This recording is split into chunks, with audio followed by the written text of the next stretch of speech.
Cathaoirleach, and thank you, Minister. I'm sure a lot of my questions have been asked, but I suppose one of the biggest concerns I have, and when you look at, we were one of the last countries to ratify the Convention and the optional protocol, along with the rate of poverty and social inclusion for people with disabilities, and we are one of the highest in Europe at 38.1%, and the EU figures show Ireland to be the country with the lowest employment rate for people with disabilities at 32.3%. Now, first of all, Minister, I think that's unacceptable.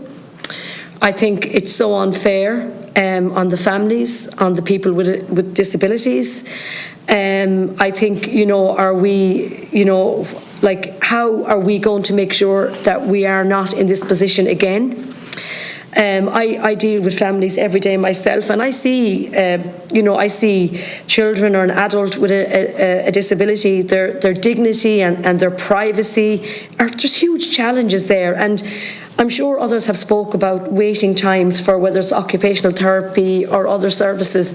Like, Minister, every day I have people coming into my clinic, families, parents, and as you know, when a child is trying to get a child assessed very young, timing is crucial. Now, I mean, it's absolutely crucial, as we know, but that's just not happening. And I am constantly, and the CHO5 can tell you, I am constantly on to CHO5 saying, please, can I get this child assessed? What is happening? Where are we now? And they are telling me part of it is recruitment and staffing issues. But I just feel that for a child that if we could get assessed really quickly and get that, assessment in place, get the therapies they need, that is just crucial. And I just think, I actually think we're going backwards instead of forwards in this now. And I'm just wondering, what do you see going forward? How are we going to get over these challenges? How are we going to help these children or these elderly people that have maybe, like, I know our previous speaker spoke about housing or, waiting to try and work with the local authority and information. But while the local authority and the department, and I know I'm not here to say, look, I do think everyone's doing their best, but I just think that there's no joint up thinking, and it's becoming a huge issue. And another issue which is similar, and I think, Minister, you're going to have to look at it, and I think your department is, I know from dealing with at least 3 families in the last 6 months where I have a mother would come into me and her child would be in a school, excellent schools, like we have excellent schools in Carlow, we have Holy Angel, St. Nazarians, we have Delta, we're so privileged. I mean, we have the best of services, and I can only compliment them all. But one particular, I have some others as well, where she had to give up her job to actually mind her child. And because her husband was working and she was 10 years over, they wouldn't give her carers allowance. Like, this to me is just unacceptable. Like, that shouldn't even be a case of applying. The child is very severe. And that woman who gave up her job, a really good job, by the way, and others have too, she can't get the carers. And the child is a full-time job. Delighted, and oh my God, the child is treasured, and that's not the issue here. But I'm sure all of you come across this. And I'm just saying, Minister, there doesn't seem to be joint up thinking between the different departments, whether it's housing, whether it's social welfare, whether it's, like, yourselves. And I'm just saying, can we try and put some sort of a plan or a strategy in place? That's where you need to start. It's at the beginning where you're dealing with families on a regular basis, families impacted, that need to get what they're looking for, the services, the money that they're, like, and it's not even the fact of the money, but like, they have other outgoings, they have a huge mortgage, they have car payments, they're driving their child to school, and they're under huge pressure because the department won't give them the money because it's means tested. So I'm just asking, as part of your programme going forward with Minister Anne Rabbitte, and I know how dedicated you are, but I just feel we're letting people down, we're letting families down, and we're letting children down. And the other area where I feel, and I brought it up in my first statement about employment rate, we're very low with employment rate with people with disabilities. And I would ask that you would work on this and try and get some sort of a programme together, because I know a lot of people with disabilities that are actually in workplace, very happy there, and it's like a social for them, like, you know, it's very sociable, they meet with people, but a lot of them aren't being given the opportunities anymore. So I'm just wondering, would you also look at that? And I know one of my other questions was about the Assisted Decision Making Act and why it was delayed or whatever. I'm just wondering, can we get a commitment on that? That is crucial, that we get some commitment on the time scale. Now, I know there's a lot of issues that need to be sorted out, and I know that there's a lot of, you know, I suppose we have to have it exactly right, and we have to make sure that all the details are right. But I'm just wondering, could you maybe in the next few months, or hopefully shorter than that, come back to us with a time of when you think the time frame of that? A lot of people are asking about that too. Look, I know, again, it's a new department. Well, Minister Rabbitte and yourself will work very well together. I'm expecting great things from both of you, but I just would ask that you would listen to us, as I know yourself, Minister, you would probably have this within your own clinics, and I just feel that there's a huge, I think, anger out there from people that are trying so well to work within the system that they have, but it's actually failing them. And at the end of the day, the only ones we're failing is the children and the people with disabilities. So I would ask that you would come back to me on that too. Thank you. Thank you, Jennifer. Antara.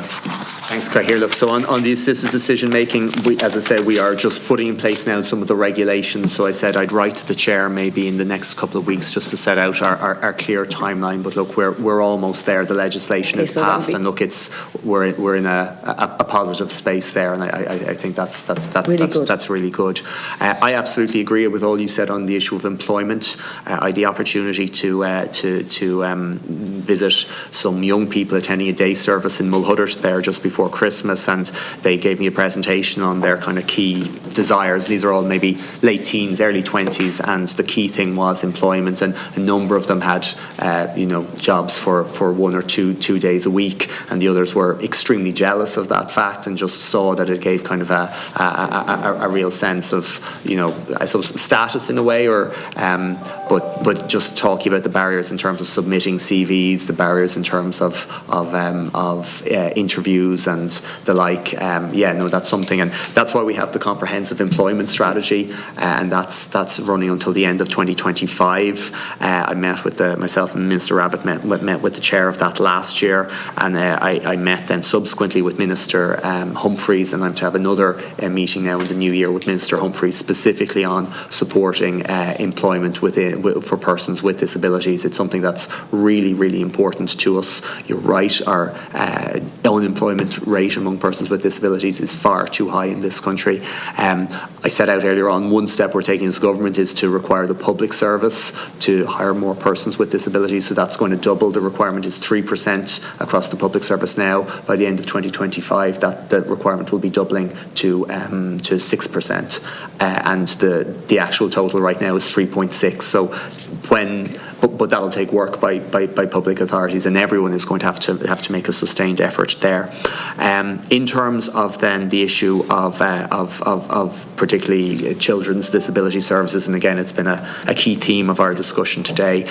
Once the transfer takes place, I'll be working with the HSE in terms of the publication of a roadmap on PDS. So that is, again, setting out how we are going to address the very real issues that are taking place in terms of progressing disability services around the country, and particularly the challenges that the Community Disability Network teams are facing. And one of those central challenges is the issues of retention and recruitment. And we'll be putting out measures. Some of them will be short-term, and as you know, Minister Rabbitte fought hard to get many therapists added to the critical skills list, and that's a positive point.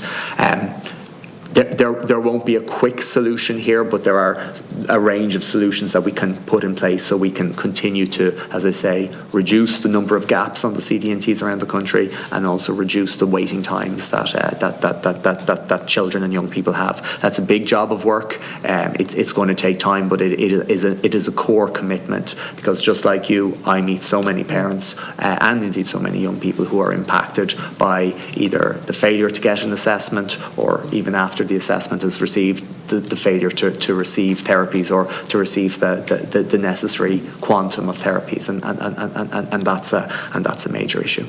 And just one other thing, sorry, Gaia, just when we're speaking about, children and assessments, which, when they are assessed, it's really important. But I find lately one of the other issues that is coming to my clinic is where children are looking for a sensory room, where they are recommended to have a sensory room.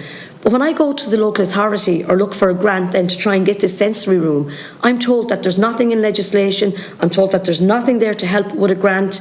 I know it can be on the assessment or whatever, but when you look for funding for that, and I have quite a lot of that now, I'm just wondering, Minister, would you take that on board again and try and work with the Department of Housing? Because when a child needs a sensory room, it's so important that they get that. But there's some people not in a position to pay for it, and yet there doesn't seem to be any funding for it. So you might look at that too as part of going forward as well. Thank you. Thank you very much. And